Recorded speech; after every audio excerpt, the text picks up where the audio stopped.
ข้อมูลคือสิ่งที่มีความหมายในตัวโดยข้อมูลทั่วไปที่ใช้งานในระบบคอมพิวเตอร์จะเป็นข้อมูลชนิดตัวเลขตัวอักษรภาพนิ่งรวมถึงภาพเคลื่อนไหวในการส่งข้อมูลจากจุดหนึ่งไปยังอีกจุดหนึ่งผ่านทางสายสื่อสารหรือคลื่นวิทยุสัญญาณคือปริมาณใดๆที่สามารถเปลี่ยนแปลงและสัมพันธ์ไปกับเวลาโดยสัญญาณที่ใช้ในระบบสื่อสารคือกระแสไฟฟ้าหรือคลื่นแม่เหล็กไฟฟ้าเช่นการสนทนาผ่านระบบโทรศัพท์การสั่งพิมพ์งานการดาวน์โหลดข้อมูลเป็นต้นสัญญาณจะแบ่งเป็น2ประเภทคือสัญญาณอนาล็อกและสัญญาณดิจิตอล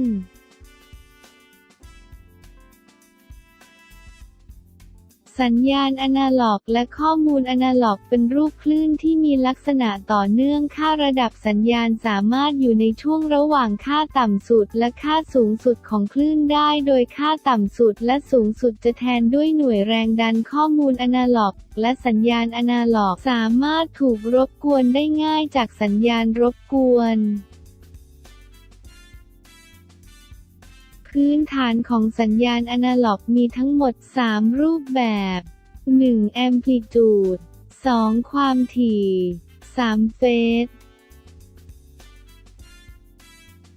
สัญญาณดิจิตอลและข้อมูลดิจิตอลเป็นคลื่นแบบไม่ต่อเนื่องมีรูปแบบของระดับแรงดันไฟฟ้าเป็นคลื่นสี่เหลี่ยมโดยสัญญาณสามารถเปลี่ยนแปลงจาก0เป็น1หรือจาก1เป็น0ซึ่งเป็นการเปลี่ยนสัญญาณในลักษณะก้าวกระโดด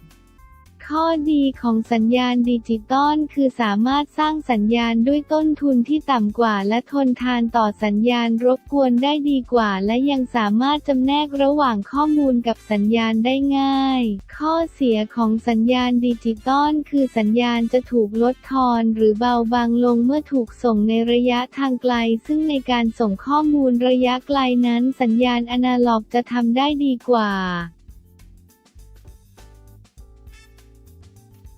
หน่วยวัดความเร็วในการส่งข้อมูลจะมีด้วยกัน2แบบคืออัตราบิตคือจำนวนบิตที่สามารถส่งได้ภายใน1หน่วยเวลาซึ่งมีหน่วยเป็นบิตต่อวินาทีอัตราบอร์ดคือจำนวนของสัญญาณที่สามารถส่งได้ต่อการเปลี่ยนสัญญาณใน1หน่วยเวลา